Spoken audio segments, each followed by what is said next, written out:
Safeguarding environment gets priority in any development plan. Prime Minister Sheikh Hasina made the remark at the inaugural of World Environment Day and Environment Fair. Numan Mahmood Rahman brings you more.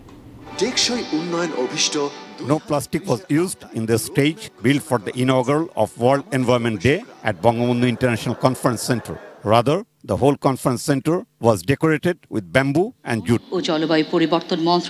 Prime Minister Sheikh Hasina attended the event on Wednesday morning. She also inaugurated Environment Day and Environment Fair. জাতীয় বৃক্ষরোপণ অভিযান ও বৃক্ষমেলা 2024 এর শুভ উদ্বোধন ঘোষণা করলাম।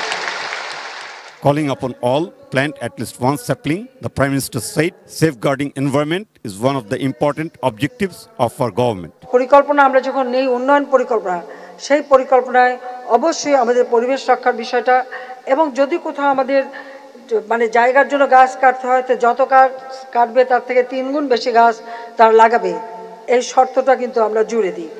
The head of the government said initiative has been taken to stop use of hazardous plastic and to boost the use of jute bags and products. পরিবেশ বন ও জলবায়ু পরিবর্তন মন্ত্রণালয়ের কার্যক্রম সিঙ্গেল ইউজ প্লাস্টিক ব্যবহার বন্ধ করার ব্যবস্থা নেওয়া হয়েছে। যদিও প্লাস্টিক এখনো ব্যবহার হয় তবে একটা সুখবর হলো পাটের থেকে এমন ধরনের ব্যাগ এবং জিনিস তৈরি হচ্ছে যেটা মাটির সাথে এমনিতেই মিশে যাবে।